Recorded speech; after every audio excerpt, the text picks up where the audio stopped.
What's up, family? So I'm back again, and in this one I want to talk about emotional health. Now, emotional health is similar to mental health, but emotional health, I believe, is more so about how you process things and how you react, whereas mental health is more of like a constant. Now, I think it's important to distinguish those two because one can lead into the other, but they are not the same thing.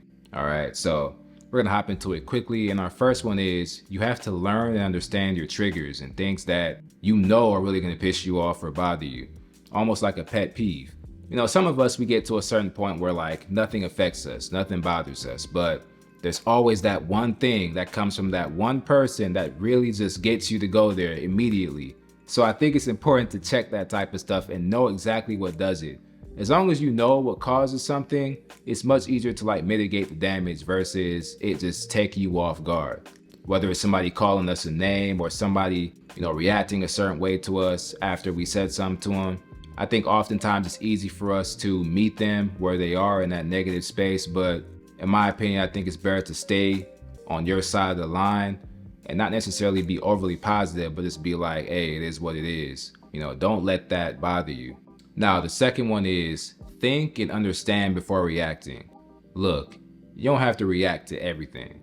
As I've gone through life and I've talked to many people about this, a lot of people operate on patterns. They just do things because it's a habit for them. Even if it's a negative habit, like the way they talk to people or the way they act towards others or act around others. Some people are just that way. They're negative people. So it's important to understand those kinds of people and deal with them accordingly. You don't have to let them run all over you, but you have to stand your ground and set boundaries with them. Don't allow them to treat you any type of way because that's just how they are. They can be how they are, but they can't be that way with you. I think when I was younger, I took this the wrong way, right? When I learned that it was better to try to understand people, I took it from more of like a sympathetic or empathetic way, like, especially when it came to dating. Like if a girl said something that I didn't like, I'd just be like, oh, that's just how she is. The thing is, we let people get away with things too often. They think they can walk all over you, and you can't let it get to that point. You have to be able to establish your boundaries and make sure you put your foot down about certain things. It'll save you so much stress and so much time because you expect things to happen, and when they happen, you're prepared for it. The next one is to find positive outlets whenever something is bothering you. I know some of us like to punch walls and punch things and just punch, but but sometimes it's better to run. Sometimes it's better to take a walk. Sometimes it's better to write. Sometimes it's better to just not react at all.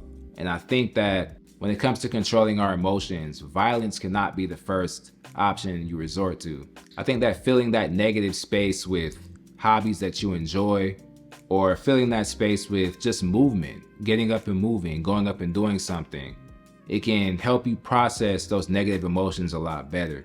The next one is avoid negative outlets. And I kind of touched on this before, but I figured I should mention it anyways.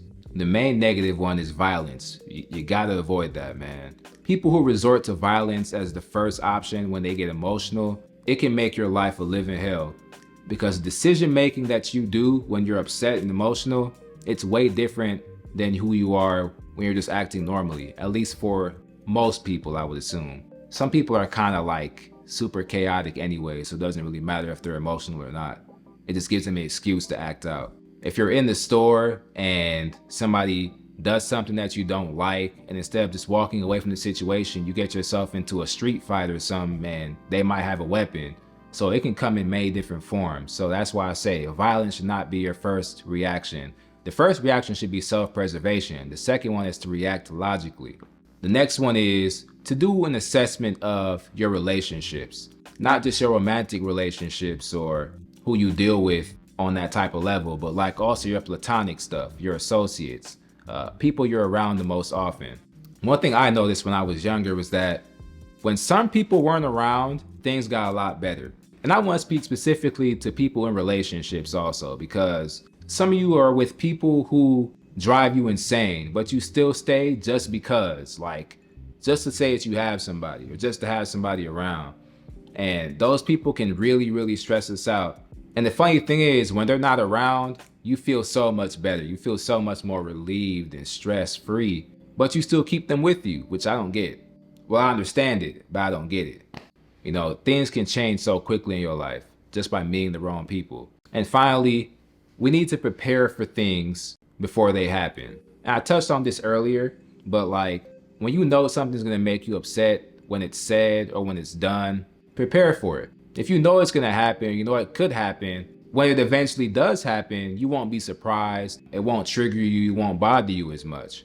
It also requires you to like know your strengths and know your weaknesses. So like I said, do an assessment with yourself and just figure out where you're at. And I guess I should throw this one in there too. Try to gain more perspective on people's mistakes. I remember hearing a quote a long time ago where it says, "A smart man learns from his mistakes, but a wise man learns from other people's mistakes." So definitely keep that in mind. But yeah, that's all I got for y'all. If you enjoyed this content, make sure you drop a like below, leave a comment, sharing your thoughts. Follow me on my socials at Monoqor and subscribe for more.